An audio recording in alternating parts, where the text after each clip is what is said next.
he's injected that new lease of life, and of course a huge amount of money as well, to make these big fights happen. So I don't think anyone's gonna fix boxing.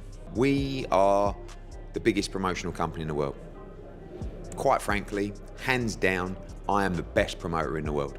I have a huge TV contract and contracts with broadcasters around the world that means I have to put on close to 35 shows a year.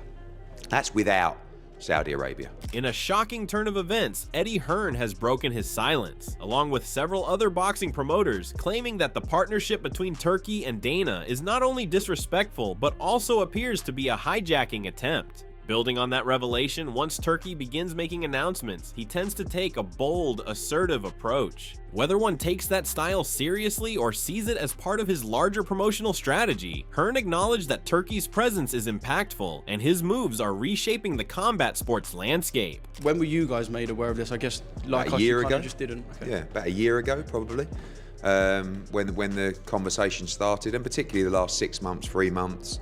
Yeah, it wasn't really a surprise to us. I mean, look, when Turki does his interviews and announcements, he's very bullish, and I think some of the things, whether you take him seriously or whether that's his plan, probably ruffled a few feathers.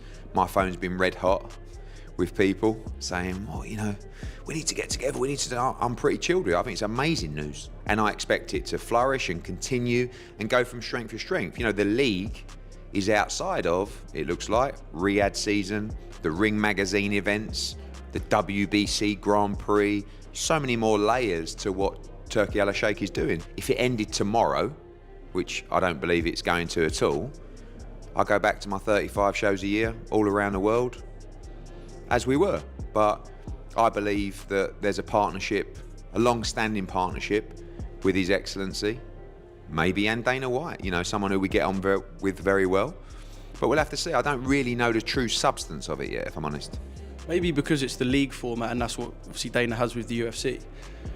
Do you think it was always going to be Dana White that Turki wanted to do this? However, Eddie Hearn responded to the involvement of Dana White and TKO in boxing by stating that if a promoter truly believes in their ability to contribute, it's a positive move for the sport. He viewed their entry as a reflection of boxing's continued relevance, emphasizing that major players making a push into the scene only highlight the strength of the market. I think if you're comfortable with your business and you believe in your ability, I think it's brilliant. I think what it shows is, anytime someone like Dana White and TKO and Nick Khan want to make a play in boxing, that goes to show you where boxing's at. Whatever. Everything has got more expensive. Yeah, I mean, no. The market. Look, TKO know how to run a business, and they like their margins. We've seen that with the UFC. I don't think they're going to be looking to pay super inflated purses. They're going to be looking to run a great business and a good product as well. So I don't know the substance of that. For us, we are the biggest promotional company in the world. Quite frankly, hands down, I am the best promoter in the world. I have a huge TV contract and contracts with broadcasters around the world that means I have to put on close to 35 shows a year. That's without Saudi Arabia. I think it's great. I've had a lot of phone calls. Did you hear what they said? What are you thinking? I said, nothing, chilled. The fact that Dana White and TKO want to get involved in boxing shows you exactly where boxing's at. I don't agree with His Excellency and Dana White of boxing's broken. Boxing's not broken. Boxing's red hot. But there are ways to improve it, whether that's in a league system, whether that's with one belt, which they clearly want as well. I think it's going to be interesting to see how it plays out, but they're powerful people, smart people, and I think they can bring a lot to the sport. Furthermore, Hearn pushed back on recent claims made by Turki Al Sheikh and Dana White that boxing is broken. In his view, the sport is thriving, arguing that boxing is in the best position it's ever been and has remained a hot commodity for quite some time. The one thing that I disagree with His Excellency and Dana White, boxing's not broken. Boxing's in the best place it's ever been, and boxing's been hot for a long, long time. Riyadh season, His Excellency, he's injected that new lease of life, and of course a huge amount of money as well to make these big fights happen. I think actually boxing's in a great place. It's always been in a great place, but it has peaks and troughs. Boxing's always been hot, but His Excellency's come in, shaking it up and made it much hotter. There's another level I think we can go with. Does that come from a team, a league structure?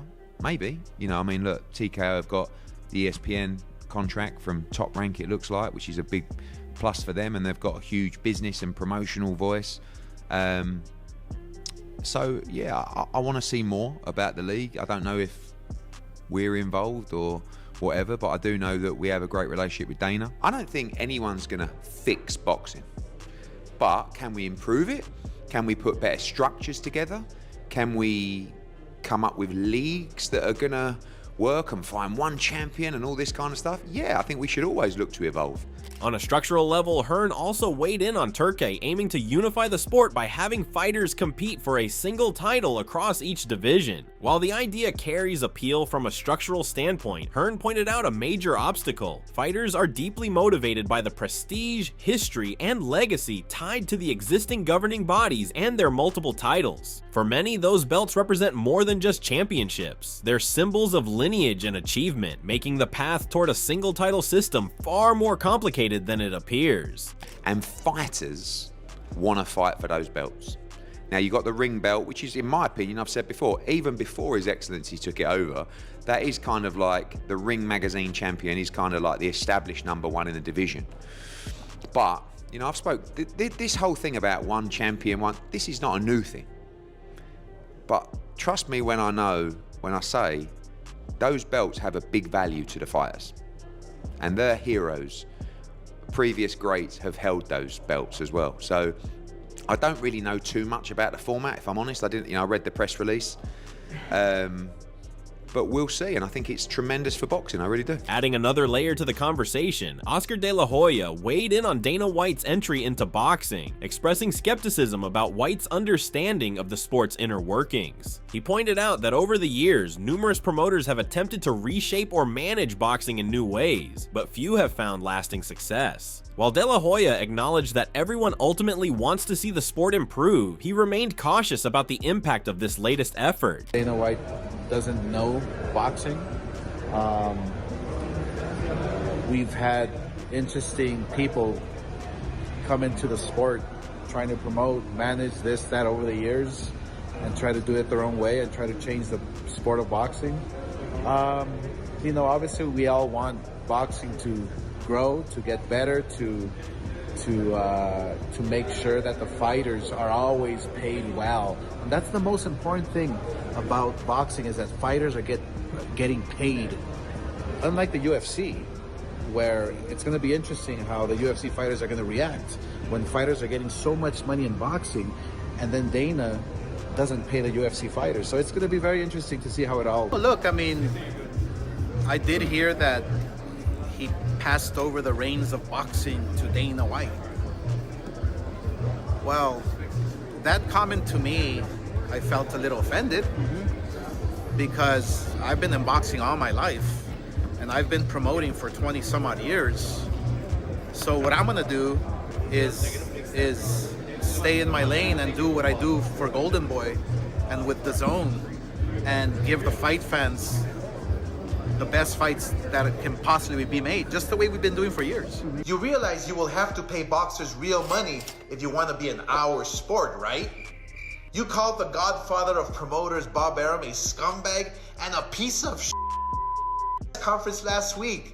Way to start off your Neanderthal path into the world of boxing. Continuing with insights from inside the industry, and after spending 2 years closely involved with Turki Al Sheikh, Eddie Hearn noted that Turki operates with a clear vision and is determined to carry it out on his terms, often without heavily factoring in outside advice. Hearn explained that when it comes to working with Turki, there's a straightforward dynamic. Either you align with his direction and let him call the shots, or you don't. And if you don't, you won't be part of the operation. As you know, the talk was like, oh, this thing isn't going to get off the ground. Yeah, I think, I don't know really what happened. But one thing I'll tell you is His Excellency will do what he wants to do with the vision that he has without really taking much notice of the advice or the other people that are working on the shows. I've been around him for 2 years, so, you know, he's going to be calling the shots, and you either fall in line or you don't. And if you don't fall in line, you don't do the job and you don't work for him. You know, I've said before that I don't agree with everything that His Excellency does, but he's got incredible vision, you know, a huge bankroll, and you know, a big appetite for the sport. Meanwhile, echoing the significance of Turkey's new alliance, Frank Warren shared his thoughts on the collaboration between Turkey and Dana, calling it an intriguing development for the sport. He noted that the partnership appears to be heavily focused on the American market. Warren welcomed their involvement, emphasizing that having influential figures like Turkey and Dana investing time and resources into boxing can only benefit the sport's global momentum. It's going to be interesting, isn't it? It's a really good situation. Obviously, it's focusing on the American market, and we'll see what happens. Do you say it's a good thing because anytime there's investment, it's a positive for boxing? I think that's always a positive for boxing. I really do. I believe that, you know, and I've always been a supporter of anybody investing into boxing. You know, we're very, you know, I don't want to see the sport dwindle. I want to see it grow. And you know, it needs, in America, I think it needs a kick up the backside. That's his view, and that's his, you know, that's his vision. And obviously, I get on with it, and we'll see where that goes. I mean, me, I've sort of been doing this for 47 years now. So for me, the weight classes have evolved. I mean, when I got into boxing, there was no super middleweights. They were 15-round fights, and most of these weight classes that have come in due to the boxers' welfare and well-being. Fighters who struggled to make weight, instead of going up boxers, an option. It gave them an option. And, you know, and I like the idea, you know, there's only one belt, there's only one champion.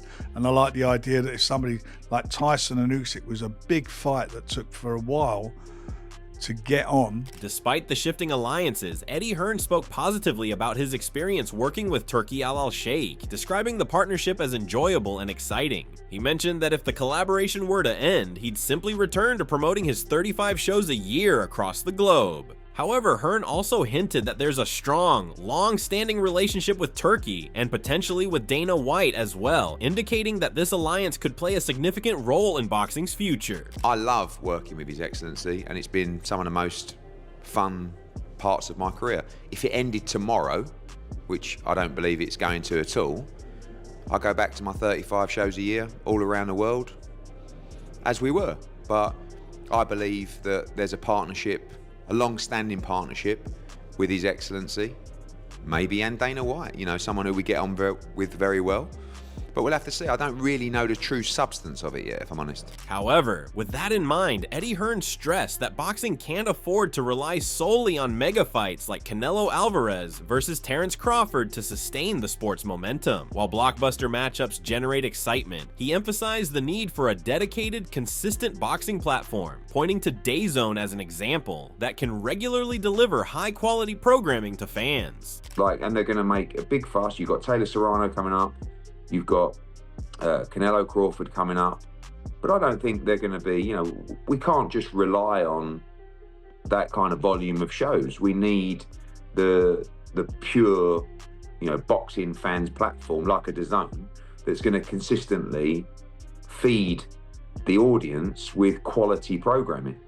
But every now and again, if the reach of boxing can explode to that kind of level of numbers, that's going to help the whole ecosystem of boxing. It's going to get people more interested in the sport. Adding his perspective, veteran broadcaster Adam Smith acknowledged the partnership between Turkey and Dana, expressing that any fresh investment and structural change in boxing is both interesting and potentially beneficial for the sport. He welcomed Dana White's entrance into the boxing world, noting that while the venture holds promise, it will likely take time to fully take shape. Smith added that the exact blueprint of their plans remains to be seen, but there's clear anticipation around what this collaboration could bring to the future of boxing. A fascinating one from Turki Al Sheikh. Welcome Dana White to boxing finally. I'm sure it'll be great. I think it'll take time to really get going, exactly what their plans are. The world has changed since His Excellency has come in the last year and a half. The best are fighting the best. Fans are getting what they want. So we don't want to sort of deviate too much from that. We want to keep that, but the idea of a league is good. Maybe a one champion and a sort of one belt thing, but boxing's a complicated sport, as we all know. There's many promoters, many governing bodies, and there's a lot to work out. Building on that, Simon Jordan weighed in on the proposed single league approach in boxing, calling it an interesting concept. He noted that when someone tries to replace the existing establishment, they inevitably become the new establishment themselves. Jordan described Turki Al-Sheikh's communication style as intriguing, but cautioned that his bold announcements shouldn't always be taken at face value. When he talks about doing it for the good of boxing, because if it was done for the good of boxing, they'd have done it before. It's ultimately the finances in the room now that have changed the direction of travel, and that's business. Nothing wrong with that. That's the real world. It's an interesting one because when you replace the establishment, you become the establishment, and Turki Al-Sheikh speaks in a way I think is quite interesting and quite refreshing. I think it should be questioned. I think it shouldn't be just be taken at face value, the motivations behind it and what's going to happen with it. And that's what I like to do at times. We're in a halcyon period. These guys are getting fights made for them. They haven't got to do much. Just turn up and people can point at how much money they want to give them. Looking at the bigger picture, Jordan questioned the long-term objective between the promoters and the Saudi backers, wondering what the true end game is when the money driving the room begins to reshape the sport. It does make me wonder whether the end game for these guys with the Saudis is to look and say, well, what do we need these guys for? They're glorified agents. What do we need them for? We can own the fighters. We can talk direct to the fighters. We can have the relationship. We're the money. If I was the money in the room, unless there was a bloody good reason, why would I want to deal with Hearn and Warren? If I've got the ability to turn out their lights economically, what do I need them for? Eddie, you're a glorified agent. Yeah, I think that's a little bit harsh. I mean, we've got a huge business of running global sports. In addition, Simon Jordan remarked that Turki Al-Sheikh entered the boxing scene with a commanding presence, essentially laying down the rules from the start. He stated that Turki made it clear that fighters and promoters would operate on his terms, bringing the fights to him in the manner and structure he envisions. Jordan highlighted the shift in power dynamics, where the traditional decision makers are now adjusting to the expectations set by a new influential force in the sport. But to suggest that acquired knowledge is not something that's within their reach when they can make fights that you have readily said that you and Frank couldn't make for the last 10 years. They just walked in and decided that you guys are going to do as you're told and that you're going to bring fights to them in the way that they want them to bring. They're now going to tell you what they're going to pay on pay-per-view. Whether they get their possible broadcast or not is a different matter. They're now going to tell you when these fights happen and how they happen and who gets to fight. So I don't think that's an unreasonable observation for me to say to you that if they want to, they can do what they want. If you're an events company, they can do what you do. And they can acquire the knowledge, whether that's acquiring your business or acquiring the knowledge around it. When they say they can turn your lights out, I disagree. Responding to that passionately, Eddie Hearn pushed back on the idea that boxing promoters are merely glorified agents or deal brokers, stressing that their role is far more complex and integral to the success of major events. He highlighted that a top-tier show involves numerous moving parts, from securing TV deals and managing licensing to working with commissions and local authorities. You know, this isn't a situation, as Simon said, of you just going in and doing a deal and taking a cut. Ourselves, Queensbury, Gold Star, is a huge amount of work. The ability runs deeper than being a glorified agent and a deal maker. I mean, there's so many elements that go into the production of a major show. I mean, a few weeks ago, we ran with Riyadh season the event in Los Angeles, where our matchroom team, which is 40 people, helped create an event that couldn't have been done without us in terms of the promotional ability, the infrastructure of the TV deals, licensing, dealing with the commission, dealing with the local councils and government in terms of the red tape, safety requirements, drug testing. I mean, it's just the job is just incredible. And as the size of the shows increase, the nature of the job changes. Furthermore, Eddie Hearn emphasized that Turki Al-Sheikh's goal is to help the entire boxing ecosystem continue to thrive, not just stage high-profile events. Hearn pointed out that while Riyadh season has been a massive boost for the sport, it alone isn't enough to sustain boxing long-term. He noted that platforms like DAZN, which consistently deliver 2 to 3 shows every week, are vital to keeping the sport alive and active year-round. Hearn acknowledged that the Riyadh events have injected new energy and visibility into boxing, but it's that broader, ongoing infrastructure that truly maintains the ecosystem. He wants the ecosystem of boxing to keep thriving. Riyadh season alone He's not going to keep the ecosystem of boxing alive in the same way. Don't forget, there are hundreds of shows around the world every week. You know, this week you've got small hall shows. DAZN are putting on 2-3 shows every single week for boxing fans. We can't just rely on 4, 5, 6, 7 Riyadh season events a year. But what that's doing is it's helped creating the ecosystem for boxing. Ultimately, the partnership between Turki Alalshik and Dana White has sent ripples through boxing, drawing reactions from all corners of the sport. Eddie Hearn, while optimistic, made it clear that real progress depends on more than bold announcements and mega events. It needs consistent structure, year-round commitment, and respect for the sport's deep roots. If you enjoyed the video, make sure to like, share, and subscribe. Don't forget to hit the bell icon so you never miss a beat, and we will see you in the next video with more exciting updates.